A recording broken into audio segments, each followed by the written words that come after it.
Hi friends, మీరు చూస్తున్నారు SRJ మెక్ channel. ఇందులో మనకు కనిపిస్తుంది హోండా ఎస్పీ సెయిన్ బైక్.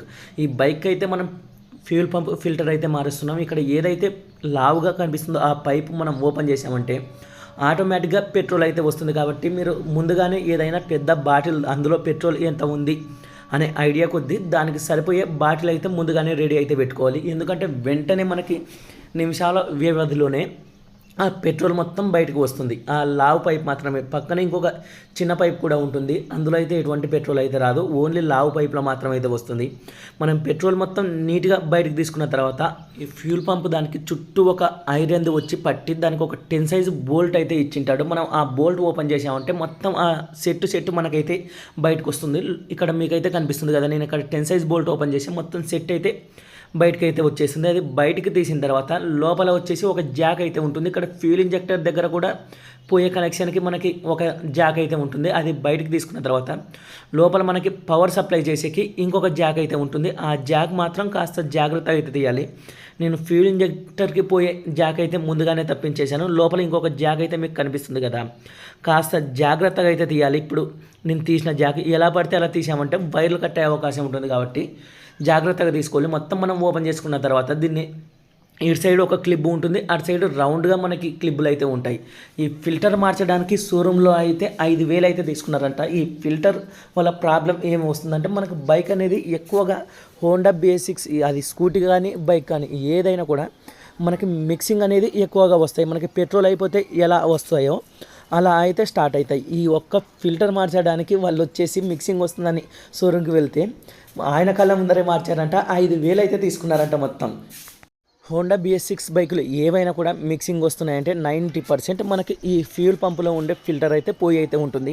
ఈ ఫిల్టర్ని రీసెంట్గానే క్లీన్ చేసిన, కొత్తది దొరకలేదు. ఇప్పుడు కొత్తది దొరికింది కాబట్టి డైరెక్ట్ అన్న అయితే కొత్తది అయితే మార్పిస్తున్నాడు. మీకు చుట్టూ ఇలా క్లిప్పులు అయితే ఉంటాయి, దాన్ని ఒకటి నీట్గా అయితే ఓపెన్ చేసుకోవాలి. ఎలా పడితే అలా బలవంతం చేసామంటే ప్లాస్టిక్ కాబట్టి కట్ అవుతుంది, కాస్త గట్టిగా అయితే ఉంటాయి.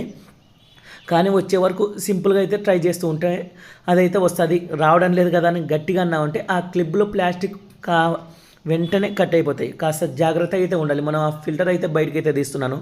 హోండా చైన్లకి ఎస్పీ చైన్కి అయితే వేరైతే వస్తుంది, సైజులో డిఫరెన్స్ అయితే ఉంటుంది. హోండా చైన్లకి అయితే లా ఉంటుంది, ఎస్పీ చైన్కి అయితే చిన్నగా అయితే ఉంది. దీన్ని మనం ఇంతకుముందుకే క్లీన్ చేసాం కాబట్టి నీట్గా ఉంది. ఇంకా అలాగే ఓపెన్ చేసాం కాబట్టి లోపల ఉన్న ఆ డస్ట్ మొత్తం పోవాలి. మనం డస్ట్ మొత్తం పోవాలని నీట్గా ఎయిర్ అయితే పడుతూ ఉన్నాం. మీకు అందులో ఉన్న పెట్రోల్తో పాటు చెత్త కూడా బయటకు అయితే పోతుంది. ఏదైనా డస్ట్ ఉంటే నీట్గా ఓపెన్ చేసుకుని క్లీన్ అయితే చేసుకోవాలి. అలాగే దీనికి 2 రబ్బర్ రింగ్స్ అయితే ఉంటాయి. లోపల వచ్చేసి నేను ఇందాక ఎయిర్ కొట్టిన చోట ఒక రబ్బర్ రింగ్ ఉంటుంది, మనం ఓపెన్ చేయగానే ఒక రబ్బర్ రింగ్ అయితే ఉంటుంది. అవి కంపల్సరిగా మనం ఫిట్ చేసేటప్పుడు వాటి ప్లేస్లోనే ఫిట్ చేయాలి. ఎలా పడితే ఎక్కడ పడితే అక్కడ ఫిట్ చేసామంటే మళ్ళీ పెట్రోల్ అయితే లీక్ అవుతుంది. మీకు ఫిట్ చేసేటప్పుడు ఇంకా నీట్గా అయితే చూపిస్తాను. నీట్గా మనం పెట్రోల్ కొట్టుకొని లోపల ఉన్న డస్ట్ ఎటువంటిది లేకుండా ముందుగా క్లీన్ చేసుకొని కొత్త ఫిల్టర్ అయితే వేయడం అయితే జరుగుతుంది. ఆ కొత్త ఫిల్టర్ ఎస్పీ చైన్కి ఎంత పడుతుంది అనేది కూడా మీకు అయితే చూపిస్తాను. 305 రూపాయలు అయితే మనకి షోరూమ్ది అయితే పడింది. దీని లోపల ఫిల్టర్తో పాటు మనకి 2 బోరింగ్లు పైన ఆ ప్లాస్టిక్ కప్ కూడా ఇచ్చాడు మనకి. అదే హోండా షైన్ బైక్ అయితే ఇయ్యాడు, ఎస్పీ షైన్కి అయితే ఇచ్చాడు మనకి. దీన్ని ఓపెన్ చేసి ఏవేవి వచ్చాయి మీకు అయితే చూపిస్తా. ఒక బోరింగ్, అలాగే ఫిల్టరు, పైన ఒక ప్లాస్టిక్ కప్పు, ఇంకొక చిన్న బోరింగ్, 3 మొత్తం 4 ఐటమ్స్ మనకి. ఆ పైన ప్లాస్టిక్ కప్పు, 2 ఓరింగ్లు, చిన్న ఓరింగు, ఫిల్టరు. నెక్స్ట్ మనకి ఆ పెద్ద ఓరింగ్ ఎక్కడ వస్తుందని అయితే మీరైతే గమనించండి. ఈ పెద్ద ఓరింగ్ నలిగిపోయినా కూడా ఏదైనా డ్యామేజ్ అయినా కూడా పెట్రోల్ అయితే లీక్ అవుతుంది. కాబట్టి దీన్ని అయితే జాగ్రత్తగా మనకి పైన ఆ ప్లాస్టిక్ కప్ ఏదైతే ఉందో మనకి ఆ ఫిల్టర్ని పట్టేది ఇదే మొత్తం ఈ ఓరింగ్లోనే మనకి పెట్రోల్ లీక్ కాకుండా అయితే ఉంటుంది. కాబట్టి దాన్ని అయితే జాగ్రత్తగా అక్కడ ఫిట్ చేయాలి. ఇంకా రెండోది వచ్చేసి ఇలా ఫిల్టర్లో అయితే ఫిట్ చేయాలి. ఫిల్టర్కి మీకు అటు సైడ్ అయితే ఫిట్ చేసేకి ఏది ఉండదు కాబట్టి మీకు ఆటోమేటిక్గా ఓపెన్ చేశారంటే అర్థమవుతుంది. అది ఈ విధంగా లోపలికి మీరైతే బాగా గమనించండి. మనకి లోపల హోల్ మాదిరి ఉన్నది, అది లోపల వైపు పెట్టాలి. మనకి హోల్ లేనిది బయట వైపు అయితే మనం రాంగ్ ఫిట్ చేయాలన్నా కూడా అది రాంగ్ అయితే కూర్చోదు. మొత్తం ఫిట్ చేసిన తర్వాత 1 by 1 ఇవి మనకి క్లిప్ల మాదిరి ఉంటాయి. ప్లాస్టిక్ కాస్త హార్డ్గా అయితే ఉంటాయి. కొంచెం బలం ఉపయోగించి 1 by 1 నీట్గా అయితే ఫిట్టింగ్ అయితే చేసుకోవాలి. ఏ సైడ్ కూడా కొన్ని సైడ్లు పోయింది, ఇదొక్కటి ఫిట్ కాకుంటే ఏమవుతుందని మీరు ఏదైనా క్లిప్ కూడా బయటకు వదిలేశారంటే పెట్రోల్ అయితే లీకేజ్ అవుతుంది. అది ప్రతి క్లిప్ అనేది నీట్గా సెట్ అయితేనే మనకైతే అది పెట్రోల్ లీక్ కాకోకుండా పర్ఫెక్ట్గా అయితే ఉంటుంది.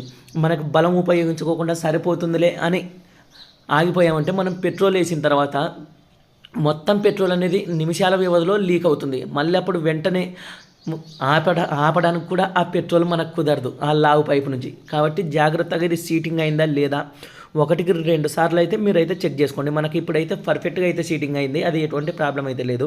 ఇంకా నెక్స్ట్ వచ్చేసి దీనికి ప్లాస్టిక్ కవర్లో మనం ఆ ఫ్యూల్ పంపు సెట్ చేసామంటే సింపుల్గా అయితే అయిపోతుంది. దీన్ని ఈ విధంగా క్లీన్ అయినా చేసుకోవచ్చు, లేదా మనం కొత్త ఫిల్టర్ అయితే వేసుకోవచ్చు. మ్యాక్సిమం ప్రతి హోండా షైన్ బైక్లకి మిక్సింగ్ వస్తుందంటే అందులో ఉన్న ఆ చిన్న ఫిల్టర్ వల్లనే. తర్వాత ఇంజెక్టర్ ఏదైనా పోయినా కూడా మనకి మిక్సింగ్ అయితే వస్తుంది, కానీ ఇంజెక్టర్ అంత సింపుల్గా అయితే పోవు. కానీ బైక్లకి ఎక్కువగా ఈ ఫిల్టర్లో అయితే మనకి డస్ట్ అయితే ఉంటుంది. ఇదే ఫిల్టర్ నేను ఇంతకుముందుకు క్లీన్ చేశాను కాబట్టి ఇంత క్లీన్గా అయితే ఉంది. లేదంటే ఫుల్ డస్ట్తో అయితే నిండిపోయి ఉంటుంది ఆ ఫిల్టర్లో. అప్పుడప్పుడు మనం ఎప్పుడైనా కూడా ఒక 2 నెలలకు ఒకసారి అలా ఆ ఫిల్టర్ అయితే చేంజ్ చేపిస్తూ ఉండాలి, లేదంటే జరక్ వస్తూనే ఉంటుంది బైక్లో. మొత్తం మనం ఫిట్టింగ్ చేసి దీన్ని నీట్గా చేసిన తర్వాత 150 రూపీస్ అయితే మన ఫిట్టింగ్ ఛార్జ్ అయితే తీసుకోవడం అయితే జరిగింది. మనకి షోరూంలో మీరు వెళ్ళారంటే ఇదే ప్రాబ్లానికి 5,000 తీసుకున్నారని నాకు కస్టమర్ అయితే యూట్యూబ్లో మన షార్ట్ వీడియో చూసి ఫోన్ చేసి చెప్పాడు. నేనైతే ఆశ్చర్యపోయాను, 5,000 తీసుకున్నారా ఈ ఫిల్టర్ మార్చడానికి అని. జరక్ వస్తుందని పోయాడంట. బయట చూపించినా కూడా బయట మెకానిక్లకు BS6 అంటే కాస్త టెన్షన్ పడి ఈ మధ్య ఎవరైతే టచ్ చేయడం లేదు, ఇప్పుడు అయితే నేర్చుకుంటున్నారు. అందుకని షోరూమ్కి అయితే వెళ్ళి చూపించాడు, బయట ఎక్కడ పని జరగడం లేదని. వాళ్ళు ఆయన ముందరనే ఆ ఫిల్టర్ మార్చి 5,000 తీసుకుంటున్నారంట. నాకు కాల్ చేసి మీరు వర్క్ బాగా చేస్తున్నారు, నాకు అదే ఫిల్టర్ మార్చడానికి షోరూంలో 5,000 తీసుకున్నారని అయితే నాకు చెప్తే నేనైతే ఆశ్చర్యపోయాను. సింపుల్గా ఇలా అయితే మీరే చేయండి.